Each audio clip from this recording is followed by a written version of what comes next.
Hey, what's up, y'all? This is the Koski of Fun Day back at it once again, dropping African history for you and yours. And today we come out for the first day of Black History Month, which is February. You know what I'm saying, over here in the United States. The first thing we come out of is the Black Press USA, the voice of the black community. And we're going to be dropping some history out of this.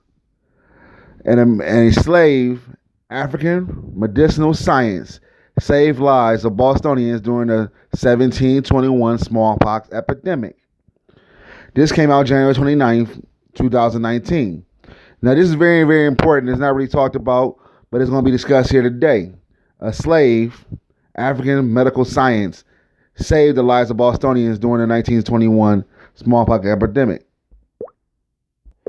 As you look here, there's an historical account. This flyer. It's a flyer back from that era. The account of the smallpox inoculation in New England upon all sorts of reforms, whites, blacks, and all ages Constitution, with former account of the nature and infection in a natural inoculated way and their effects on the human bodies, with some dissertation of the unpredicted, of the unprecedented method of practice. And as you see, they show a black man here, you know what I'm saying, who's giving a dissertation, you know what I'm saying, about how he inoculated the people and whatnot, you know what I'm saying. All right, let's get on down to the madness now. I didn't know I was a slave until I found out I couldn't do things I wanted to do. Frederick Douglass. I am not ashamed of my grandparents for being enslaved. I'm only ashamed of myself for having at one time been ashamed. Ralph Ellison. He wrote The Invisible Man. As another Black History Month approaches, the observance of Black excellence, Black girl magic, and Black power and other invigorating movements for the African American begin to take center stage. From Dr. Martin Luther King to Malcolm X, and also to many of the world's greatest Black athletes and entertainers, the country celebrates their achievements. While some may never tire of hearing about the greatness of the civil rights leaders, famous Black athletes, and renowned entertainers, Black History Month also represents a time to focus on the unsung. I would like to read about people who made impacts, not just entertainers and musicians, but those we hear about every Black History Month, said Keisha A. Brown, the founder and the CEO of the Justice Connection, a service that connects the top legal talent of color to local communities. Black press is an aspect of the fabric of the Black existence in America that is not getting enough attention or support from the community. We rally to support athletes and artists who are wronged by the system, but we fail to honor the voice of the Black press and those that have been catching our stories for centuries, Brown said. Long before Black Twitter and online blogs, and so, the Black press is not only essential voice, but is also a historical and cultural and archaeological gold mine that we must preserve, she said. In an email, Lori Endicott Thomas, the author of No More Measles, The Truth About Vaccines and Your Health, said, the most important person in the history of American medicine was an enslaved African whose real name we do not know about. His slave name was Onesimus, which means useful in Latin. The biblical Onesimus ran away from slavery, but was persuaded to return to his master, Thomas said. The African American Onesimus was a person who introduced the practice of immunization against smallpox to the North America. This immunization process was called valorization because it involved real smallpox. Valorization led to a sharp decrease in death rates from smallpox and important diseases and overall death rate, she said. Thomas thought jail with Harvard University study in a Boston WGBH report from 2016, which noted after 150 years, Jack Daniels finally came clean that his famed whiskey recipe came from the courtesy of a Tennessee slave. This is, of course, by no means the only example of slave contribution to the American industry and culture being, at worst, stolen and at best, minimized or completely forgotten. There was a Baltimore slave named Benjamin Braley, steam engine, and a Mississippi slave known as Ned Carpet Scrapper. And then there was Boston-owned Onesimus. While Massachusetts was one of the first states to abolish slavery, it was also one of the first to embrace it.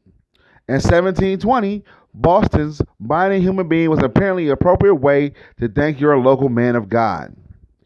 He was a present to cotton mather by his congregation as a gift, which is, of course, extremely troublesome, Brown University professor Ted Weimer told WGBGHB. Cotton Mather was a true Puritan and towering if a controversial speaker, especially following the Salem witch hysteria to which his preaching and writings greatly contribute. Mather was interested in a slave whom he called Onesimus, which was the name of a slave belonging to St. Paul in the Bible, explained Weimer. Described by Mather as a purely intelligent fellow, Onesimus had a scar on his arm, which he explained to Mather why he had no fear of the era's single deadly disease, smallpox. Mather was fascinated by what Onesimus knew of the inoculation practices back in Africa, where he was from, said Weimer. Viewed mainly with suspicion by a few Europeans of the era who was even aware of inoculation. Its benefits at the time in places like China, Turkey, and Onesimus' native West Africa. Our way of thinking of the world is often not accurate, said Weimer. For centuries, Europe had been behind other parts of the world in its medical practices. All right, let me repeat that again. Our way of thinking of the world is often not accurate, said Weimer. For centuries, Europe was behind other parts of the world in medical practices. Still is. Still very savage in Europe.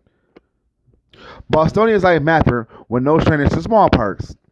The outbreaks in 1690 and 1702 had devastated the colonial city. And Weimer said Mather took keen interest in Onesimus' understanding on how inoculation was done.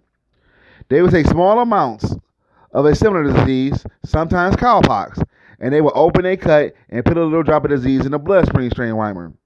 Then, and they knew that they was on their way to developing a resistance to it. The Harvard University report, now this is Harvard University report, you can look this up too. The Harvard University report further cemented what Onesimus accomplished at the small outbreak, once again gripped Boston in 1721. Although inoculation was already common in certain parts of the world by the early 18th century, it was just being discussed in England and colonial America, according to researchers. Mather had largely credited with introducing inoculation to the colonies and doing a great job to promote the use of this method as standard for smallpox prevention during the 1721 epidemic, Harvard authors wrote. Then, they noted, Mather believed to first learn about inoculation from his West African slave, Onesimus, writing, "He told me that he had undergone an operation which had given him something of the smallpox which forever preserved him from it. Added that this is often used in West Africa." After confirming this account with other West African slaves and reading similar methods being performed in Turkey, Mather became an avid opponent of inoculation. When in 1721, smallpox epidemic struck Boston, Mather took the opportunity to campaign for the systematic application of inoculation. And what followed was a fierce public debate. But not also was only one of the first widespread and well-documented issues of inoculation to combat an epidemic in the West. A few people who got inoculated did die, but roughly 1 in 40 did, and roughly 1 in 7 members of the general population dies. So you had a much worse chance of surviving smallpox if you did nothing, according to WGHB research. Matthews and Bostonian both wrote about their findings, which was circulated at home and impressed the scientific elite in London, adding valuable data at the crucial time, which helped lay the groundwork for Edward Jenner's framed first smallpox vaccine 75 years later. Even though most of the city was on the wrong side and didn't want inoculation to happen, they were smart enough to realize afterwards that they had been wrong, Weimer said. And so there was a higher level of respect for science going forward. The scourge of slavery in Massachusetts will continue for another 60 years. But as the man whose knowledge inspired the breakthrough, Onesimus was recognized as a savior of the lot of Bostonians and was admired and then emancipated. So they gave him manumission, what Dr. Claude Anderson taught us.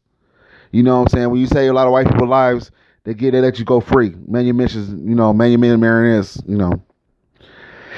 He gave his knowledge freely and was freed himself.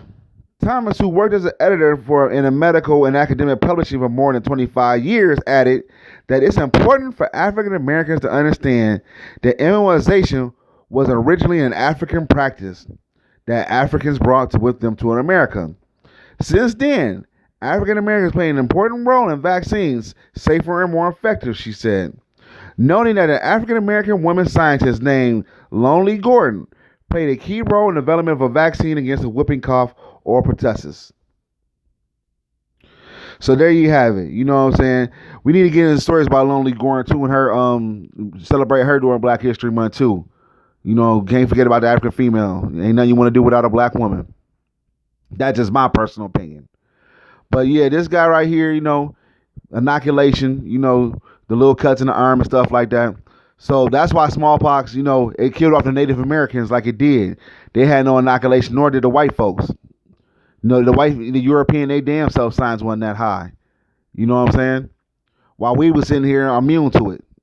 So that should tell you something too about who's, you know, about what melanin can do for you and things of that nature and in science. But you know, this is Koski of Fun Day saying, you know, much love and subscribe to the channel. Peace.